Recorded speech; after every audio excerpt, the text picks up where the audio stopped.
Déclaration de Marcus Rashford, même si c'est sur le ton de la rigolade, il a pour objectif de mettre 100 buts. Attendez, bougez pas, je vous explique. Combien de buts je veux marquer pour le Barça? 100. Je ne m'inquiète pas pour mon inscription, c'est une question que le club doit régler et j'ai confiance qu'il le fera. Je me concentre sur l'entraînement et je suis prêt pour le début de la saison. Concernant la Ligue des Champions, c'est le rêve de tout le monde de remporter la Ligue des Champions. La saison dernière a été excellente et nous allons essayer de faire mieux en remportant la Ligue des Champions. Et on nous explique que Marcus Rashford avait reçu beaucoup d'offres où il aurait pu être titulaire, mais il voulait uniquement le Barça. De toute façon, ça on le savait depuis janvier. L'adaptation de Marcus Rashford au vestiaire barcelonais a été très rapide, surtout avec les joueurs qui parlent anglais. Je pense à Koundé, Rooney, De Jong, Lewandowski, Rafinha, enfin bref. Et l'association Rashford-Baldé, elle fait plaisir, parce qu'on sait très bien que c'est des joueurs qui veulent jouer ensemble depuis longtemps. Rafinha lui-même a déclaré il y a quelques jours que l'arrivée de Rashford c'est une bonne chose, car ça rajoute de la compétition et ça rend les gens meilleurs. Donc Rashford va tout simplement motiver Rafinha. Depuis qu'il est là, on sent clairement à quel point il est heureux. Les gars, si vous le suivez sur Insta, j'ai jamais vu un joueur repartager autant des publications du Barça. En plus, il serait arrivé en pleine forme physique, c'est normal, il s'entraîne depuis des mois. Pour être soulagé, j'ai qu'une hâte, c'est qu'ils soient enregistrés et que la saison commence. Enfin bref, sinon vous les gars, vous en pensez quoi? Ramenez sur cette impatience ennui. Une dinguerie! Marcus Rashford a fait des déclarations choquantes et a promis tous les supporters du FC Barcelone que la saison prochaine, ça sera notre saison de bonheur. On va remporter tous les trophées possibles, notamment la Ligue des Champions, et on va éteindre toutes les équipes d'Europe. Bougez pas, je vous explique tout. On a bien vu les débuts de Marcus Rashford avec le FC Barcelone et sa première passe décisive à Ferran Torres et pouvait même marquer. Marcus Rashford sur son inscription au FC Barcelone, il a dit clairement qu'il s'inquiète pas. C'est une question que le club doit régler et il a totalement confiance à cette direction. Il se concentre à l'entraînement et il est prêt pour le début de saison. Sur la question de la Ligue des Champions, il a dit clairement que c'est un rêve pour tout le monde et surtout pour lui.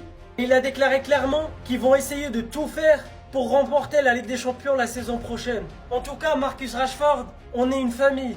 Et dans ce club, tu vas sortir la meilleure performance, la meilleure perf, sauf Ligue. Je suis sûr que tu deviendras le meilleur ailier gauche au monde la saison prochaine. Dites-moi ce que vous en pensez de ces déclarations. Passez une bonne journée. 100 buts, c'est le nombre de buts que Marcus Rashford souhaite marquer cette saison. Il le dit sur le ton de l'ironie, mais lorsque l'on voit sa complicité à l'entraînement avec Pedri, au point de le mettre en story et écrire My Guy, c'est qu'ils préparent un truc ensemble les gars. Je vous l'ai déjà expliqué, Pedri est un joueur qui n'a pas beaucoup de passes décisives au FC Barcelone, parce que malheureusement ça vendange beaucoup devant. Avec un joueur comme Marcus Rashford, je pense que ça peut moins vendanger les passes de Pedri la saison prochaine. J'aime aussi beaucoup comment Marcus Rashford s'est adapté au vestiaire du FC Barcelone. Et n'hésite pas à prendre des conseils de tout le monde, de parler avec tout le monde, de faire en sorte de se faire comprendre. Il n'y a pas que moi qui le dis, la presse aussi. Marcus Rashford s'est très bien adapté au FC Barcelone, surtout avec des individus qui parlent déjà anglais. En tout cas, une chose est sûre pour lui, le rêve cette saison, c'est la Ligue des Champions. La saison dernière a été excellente, mais cette année, on doit tout refaire et en gagner la Ligue des Champions. En tout cas, une chose est sûre, on a hâte de voir tout ça sur le terrain, parce qu'on le sait tous, un Marcus Rashford à 100%, il n'y a pas beaucoup d'ailiers qui parlent avec lui dans le monde, actuellement.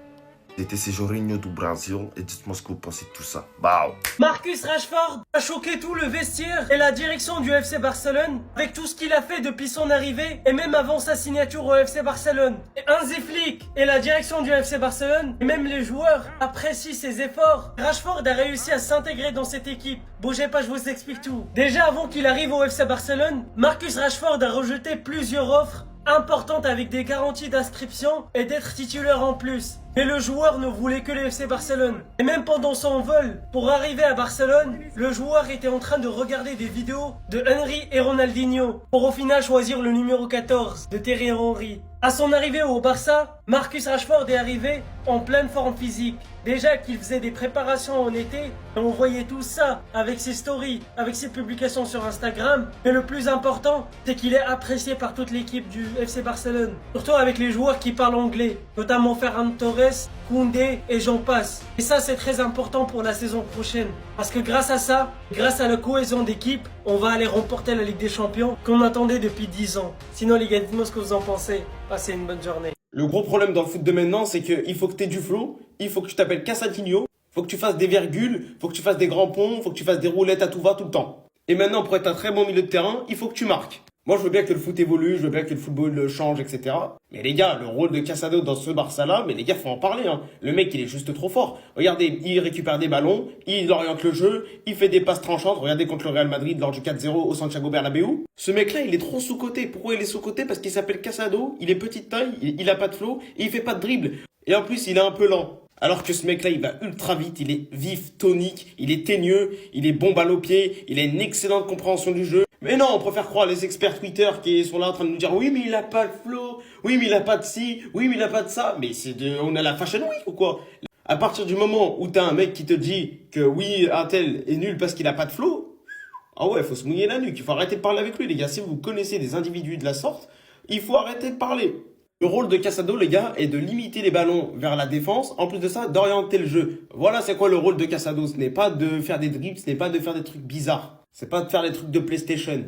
Alors là, le Barça a complètement craqué. Ils veulent vraiment les vendre. Déjà, dites-vous que Christensen qui a marqué un superbe but la dernière fois, et bah d'après le Mediasport, dès qu'on ne veut pas prolonger Christensen, dont le contrat expire en 2026. Et veut le vendre. Christensen, à la limite, on s'en fout, lui c'est compréhensif. Mais c'est pas fini. Pour revenir à cette règle du 1-1, le Barça est prêt à tout. Et en plus de ça, n'oubliez pas qu'il y a Marcus Rashford à inscrire. Le Media Mundo Deportivo nous informe ici aussi que, outre le Paris FC, parce que oui les amis, le Paris FC est rentré en contact avec Hector Ford. Ils se sont renseignés sur le joueur. Là, on nous dit, outre le Paris FC, plusieurs clubs se sont intéressés par la signature d'Hector Ford. Le Milan AC, Dortmund, l'Ajax sont intéressés par le joueur, tout comme Mallorca. Mais pour l'instant, il n'y a rien de très avancé. Et c'est là que ça devient intéressant pour le Real Madrid, vous allez comprendre. On nous dit, le FC Barcelone a informé Marc Casado qu'il voulait le vendre, alors que le club cherche à réaliser une vente majeure pour revenir à la règle du 1-1. Casado n'est plus dans les plans du FC Barcelone depuis janvier dernier. Et étant donné que Hansi Flick préfère Frankie de Jong, le plus dingue c'est que le Barça l'évalue à seulement 30 millions d'euros, mais un prêt payant avec option d'achat est également envisagé. Cependant, Casado lui-même ne prévoit pas de quitter le FC Barcelone. Mon cher Casado, j'ai envie de te dire, il fut un temps où il y a un certain Figo qui a existé, tu vois ce que je veux dire? Je pose ça là et on continue. On a donc 3 joueurs susceptibles de quitter le FC Barcelone dès cet été: Casado, Christensen et Firmin Lopez. Personnellement, en ce qui concerne Firmin Lopez, j'y crois pas trop, parce que moi je le compte comme étant un titulaire du FC Barcelone. S'ils le vendent, qu'est-ce qu'ils vont mettre à sa place? Dani Olmo, le gars il est irrégulier. Dites-moi en commentaire ce que vous en pensez.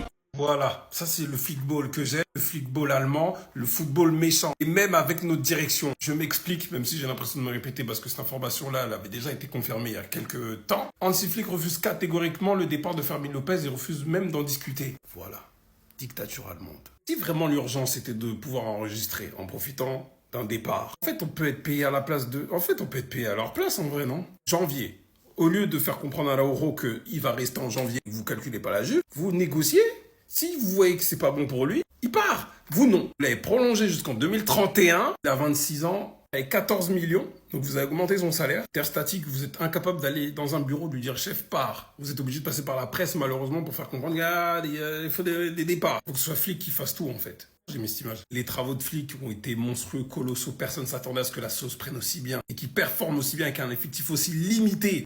Dès que tu fais tourner contre Valladolid ou Osasuna, t'es obligé de ramener les joueurs directement, c'est la panique. Si le boss fait mal son travail tactiquement et tout, on le remettra en question. On dira qu'il a fauté. Et si c'est parce que l'effectif n'est pas assez fourni, là c'est la direction qu'on va viser. Que vous avez beaucoup trop mangé là sur le succès de Flick. Découez la Porta, vos publications là sur les réseaux. Flick a tellement sauvé le mandat de la Porta. Éloignez-vous de lui, United, éloignez, mais partez loin de lui. Loin de lui. Vous êtes fous, quoi. Vous êtes un club bizarre. Non, United, vous êtes un club bizarre. Parce que les joueurs, ils sont forts avant de signer chez vous. Une fois qu'ils signent chez vous, ils deviennent nuls. Mais une fois qu'ils quittent chez vous, ils redeviennent forts. Donc, éloignez-vous de lui. De toute façon, il ne partira pas. Il ne bougera point. Bon, après, l'info, les gars... Voilà, c'est Sport qui sont l'info. Voilà, on ne sait jamais parce que Sport, voilà, c'est pas vraiment... Ils ne sont pas fiables. Mais en tout cas, apparemment, Manchester United est prêt à dépenser plus de 70 millions pour Firmin Lopez. Ruben Amorim le considère comme un élément clé pour son projet. Cependant, le joueur souhaite rester. Mais à quoi heureux? Qui a envie de rejoindre United, cette équipe de tocards? Qui? Ils jouent le maintien chaque année. Ils n'arrivent même pas à battre Tottenham en finale de la Ligue Europa. Et s'il vous plaît, éloignez-vous de lui. Ne vous approchez plus jamais de lui, s'il vous plaît. C'est tout ce qu'on vous demande. Laissez Firmin Lopez tranquille. Laissez-le tranquille. Il y a beaucoup de milieux dans le football. Lui là, foutez-lui la paix. Foutez-lui la paix. De toute façon, il ne veut pas partir. Voilà. De toute façon, il va aller foutre quoi dans votre club? Sincèrement, il va aller... Pourquoi quitter le FC Barcelone pour aller chez vous? Il va aller foutre quoi dans votre club? Ramène-moi quelque chose qui va pousser Firmin à quitter le Barça pour aller chez vous. Juste...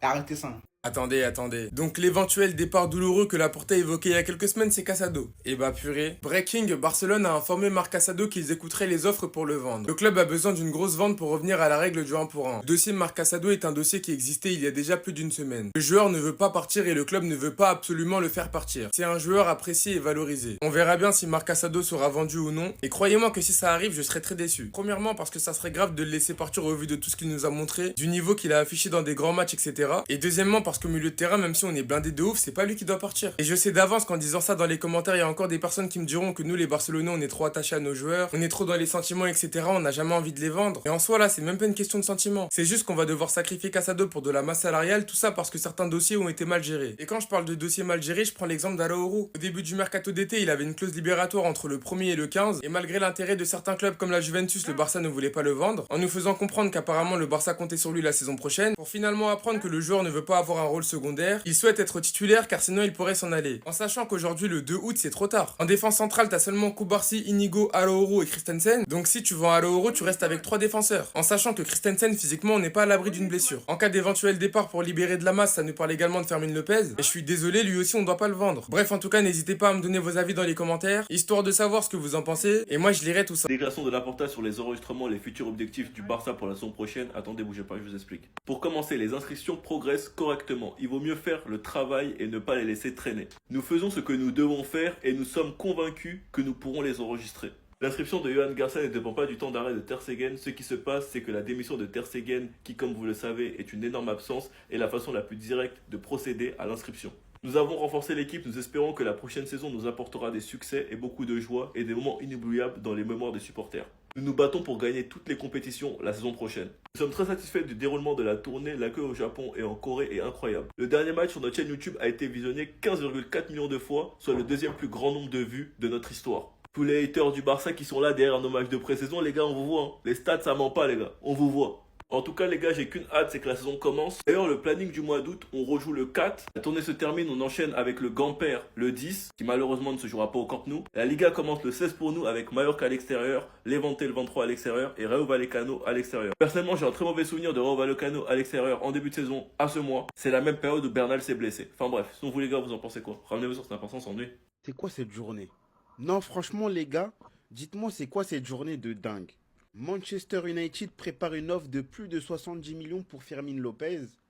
Le Barça Hansi Flick ne s'opposerait pas à son départ si le transfert amenait beaucoup d'argent. Encore une fois, on ne sait pas si l'information elle est fiable, mais on va faire comme si l'information elle l'était.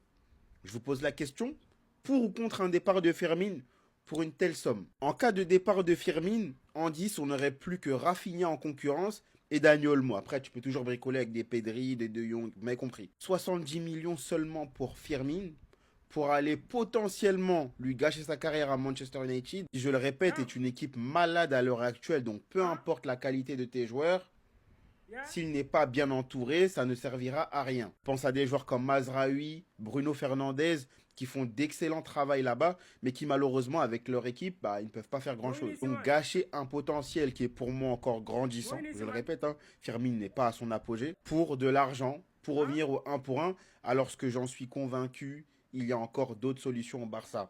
T'as Ter Stegen à faire partir, Peña, Romeu, t'as fait partir Pablo Torre, t'as encore beaucoup d'indésirables au Barça sur lequel tu peux te reposer pour faire baisser la masse salariale. Et toi, tu veux faire partir les meilleurs joueurs de ton club, de ton effectif. Je suis vraiment choqué par la journée aujourd'hui, les gars. Mais bon, je veux savoir quand même ce que vous en pensez.